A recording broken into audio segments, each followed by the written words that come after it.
Massive hello to everyone who has jumped on our Humans at Work podcast.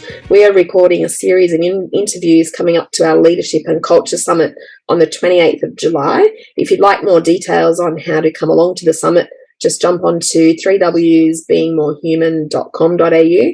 And today we have Storm McGrath, who is the CEO of McGrath, and he's going to be sharing a little bit around his journey in leadership and culture, and he will also be one of our keynote speakers for the conference. So good afternoon, Storm. Good afternoon. How are you, Michelle? All right? Very well. Lovely to have you. Thanks. Thank you. Thanks for carving off some of your calendar today. We appreciate that. Okay. What I thought you could do just to kick off with, some people might not know McGrath as a business, might not know what you do, how big you are, etc.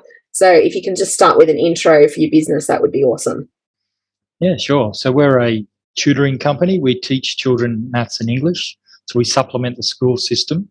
So most of our kids come after school hours and get taught in small groups with teachers that we have employed by us or that are franchisees. So we have 560 centres around the world, mostly in the British Empire countries. And we have about 4,500 teachers in the network, and we teach around about 50,000 kids a week at this point. Excellent. And what would you say is your big mission or your big why? Like, what's the purpose behind why your business exists?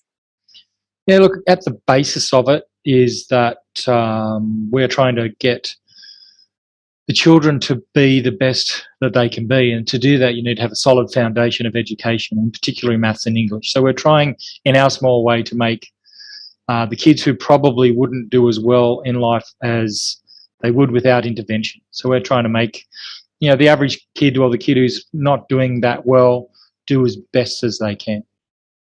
So to make kids' lives better, basically. Absolutely. We're very focused on getting the children who without intervention would probably not have as good a life. So we can actually get them so that they have a higher level of education, go on to get a job, and then go on to be a productive human in society, whereas in the past, some of these children without intervention would not, finish school and would go on to probably, lower level jobs or into crime to survive. Yeah. Such an important role in society, isn't it? Education for kids. There's no such thing as an even playing field, but when a kid can actually have access to decent education, it certainly gives them a future that other kids might not have. So, yeah. Can you share with us, I know that your business started off as a family business and is now a publicly listed company. Can you tell us just a little bit about the changes that you've seen internally in your business through the years of those transitions? Yeah, so it's been going 47 years now. So it started in the garage in Maitland in 1976. So it was basically just two school teachers trying to supplement their income at school. So school teachers weren't very well paid, and so they opened the business in the garage. Then it moved to the local shopping centre, not far from there, and it's still actually there now. And then it expanded through the Hunter Valley. So Mum and Dad ended up with around 6 or 7 centres in the Hunter Valley and Newcastle, teaching about 300 to 400 students per week. And it became so successful that some of the school teachers asked if they could have one. And so Mum and Dad looked at how they could expand, came up with the idea of franchising, and Dad was a good salesman, so they sold a lot of centres over the next, started franchising in the mid-'80s and, sold over 100 within the next 10 years in Australia and New Zealand, opened in New Zealand in 91, UK in 93. So it's expanded from there. So we've gone from a mother and father teaching only themselves through to having 20 or 30 staff, and then it went on to franchising. So they became a franchise business. They had to develop all of those systems. I have a head office, and then it went on to master franchising in other countries. And on top of that, we also saw the advent of the computer, the Apple II computer, so they had to develop computer programs. So it was a mother and father business, with my brother and I helping as much as kids can with delivering things and doing the photocopying, whatever it is in the in the 80s, and then in the 90s it became quite a big business, got to 200 plus franchisees. And then they asked me to join the board in 97, so we started to become more like a proper run company. So we had a board, but there was only the three of us, so didn't have any independence at that time. And then over the next 5 years, things really took off because we increased the amount of family horsepower by 50% by me coming to work with them.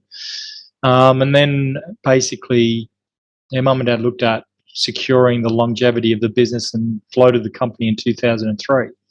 And that part of that process was to get an independent chairman, get an independent board.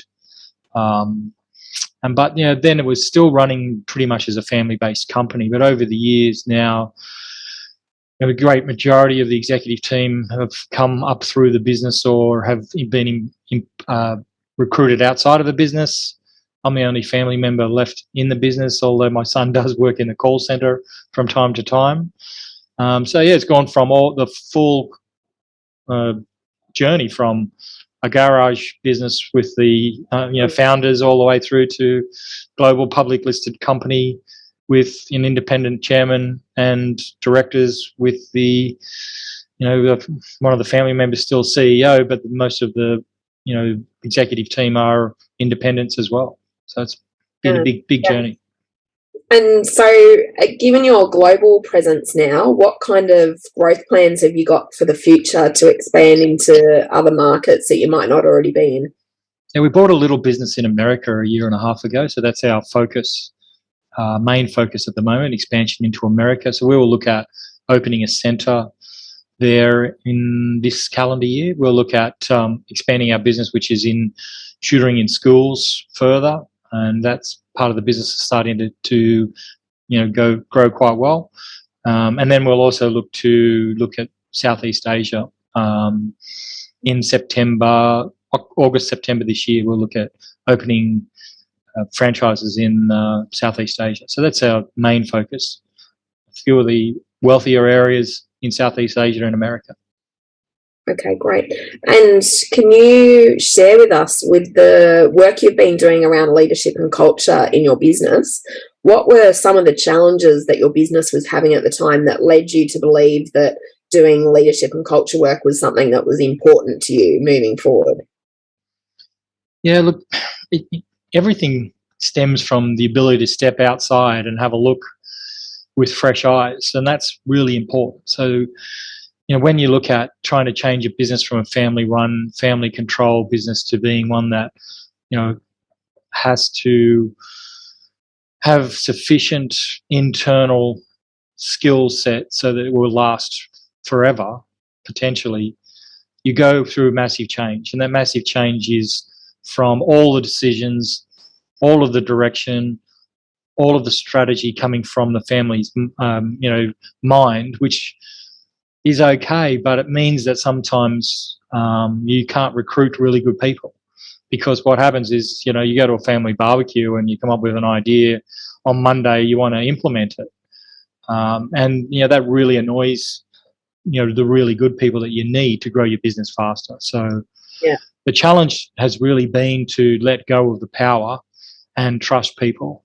And that takes time, and it also takes an enormous amount of stopping yourself and all the family from bullying people, from thinking they know better, from all of the things that come with the fact that the business was already 30 or 40 years old does mean something, but it doesn't mean it can last another 30 or 40. Yeah, and that's certainly a lot of challenges that I see across my clients, is that the same kind of thinking and behaviour that got to where you are is not the same thinking and behaviour that's going to get you the next 20 years or 30 years or even 10 years. So I think that's the challenge that I see across a lot of business, is really having that level of discernment to say, what is it that we need to change? What behaviours do we want to keep doing, and which ones aren't serving us? And I know that leads to some personal growth as well. So what's one of the personal challenges that you've had to be working with in and around developing your own leadership capability? Well, the big thing is to learn to let go, right? you know the answer, you know they don't know the answer, and to tell them is actually going to be bad. So sometimes you just got to let chaos reign, and hopefully the person or people or group or department or whatever, ask for your advice after they've made the mistake, or comes back and said, I tried this and it didn't work, so I've gone this direction. And you say, yeah, that's great, good work. So the ability to just sit back and see what happens is the biggest skill you've got to learn. Yeah, and you said it earlier in a different way about learning to trust people. And I think that's a real challenge as well, is to really understand that everybody does have a genius zone. And if you can create the right conditions around people in order to bring out their genius behaviours, then you've got a really highly effective business. So that's pretty much the last question that I have for you today. But I have to say I am very much looking forward to the talk that you're going to be sharing with us on the 28th of July at our Leadership and Culture Conference. And thanks in advance for being willing to speak at that. We really appreciate it. And I think you're bringing a table full of other team members as well, which is fantastic. So look forward to seeing you all there. Thanks so much for your time. All right. Thanks, Michelle.